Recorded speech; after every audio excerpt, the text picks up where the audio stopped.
Once a symbol of divine authority and unmatched royal grandeur, King Henry VII of England now stands in memory as one of the most formidable, tragic, and grotesque figures in all of English history.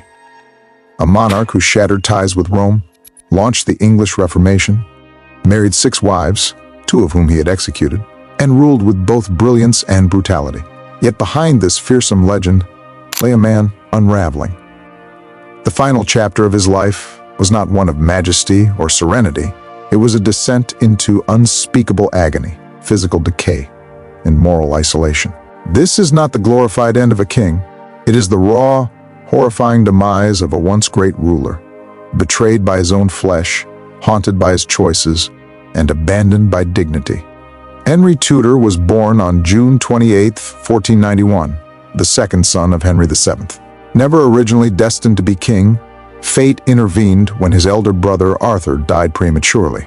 At just 17 years old, Henry ascended the throne. England rejoiced.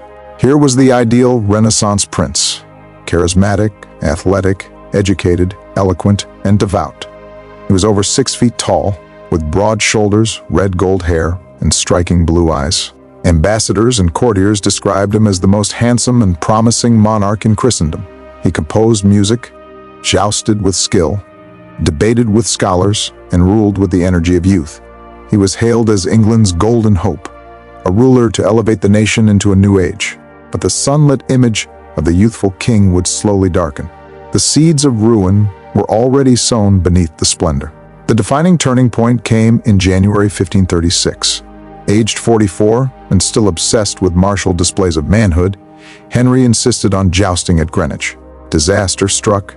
He was thrown from his horse and then crushed beneath its massive weight. Witnesses were horrified. He lay unconscious for over 2 hours. Many thought he was dead, but he awoke, changed in body and in mind.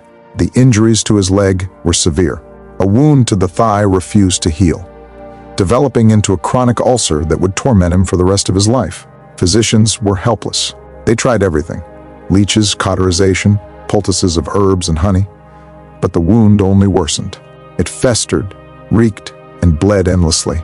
The king, once a vigorous figure of masculinity, now reeked of death long before he died.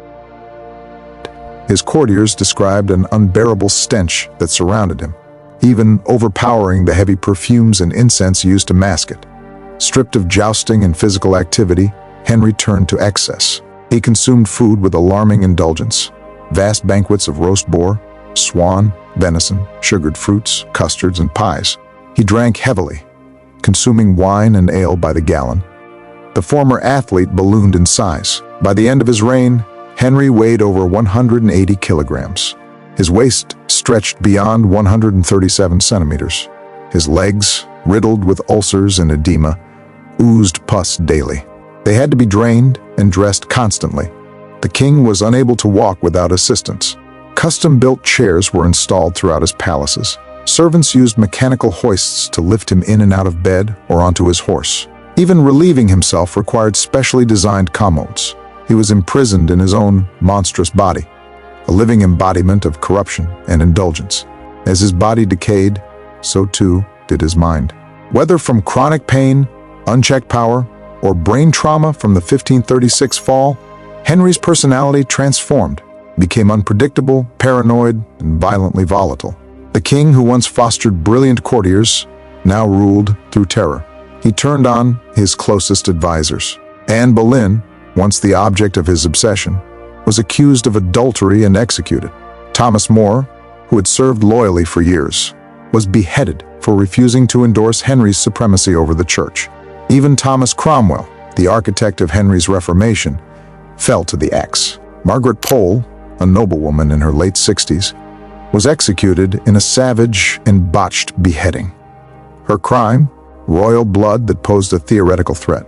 Palace life grew tense and silent. Courtiers bowed lower, spoke softer, and avoided his gaze. The palace became a place of whispers and fear, not grandeur. In 1540, Henry took Catherine Howard as his 5th wife. She was a teenager, young, naive, and full of life. He, in contrast, was bloated, reeking, and crippled. Their marriage was doomed. Catherine sought affection elsewhere. When her infidelity was discovered, Henry responded not with sorrow, but with murderous rage. She was executed at just 19 years old. His final wife, Catherine Parr, was more caregiver than consort. She dressed his wounds, organized his medications, and endured his tempers. Her intellect and diplomacy saved her life, not his love. She survived him not through affection, but careful submission. By the winter of 1546, Henry was a specter of his former self. He suffered from heart disease, diabetes, possible syphilis, and untreated infections. His body was bloated and immobile. His sores emitted an unbearable stench, and his mind was increasingly erratic. His skin tore at the slightest touch. He raged at servants, barked at physicians, and grew more isolated by the day.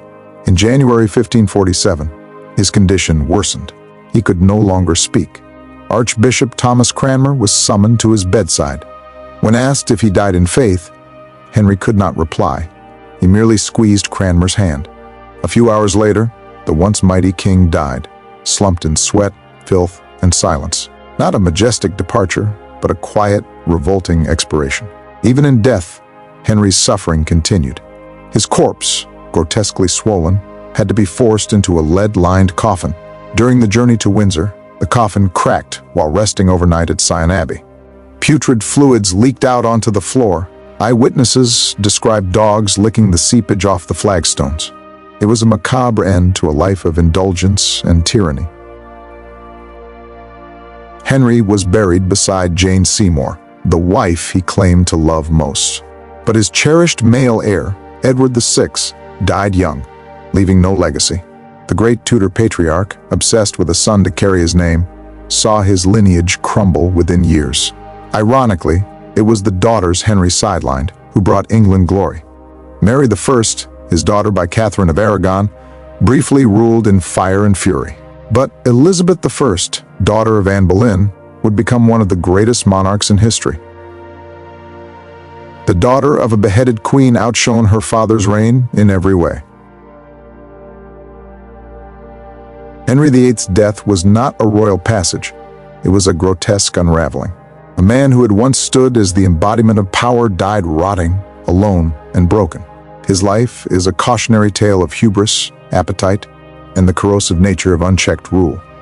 He lived like a god. He died like a carcass. Even kings rot. Subscribe to Histox for more dark truths and untold stories from the shadows of history. Histox, or History Without a Mask.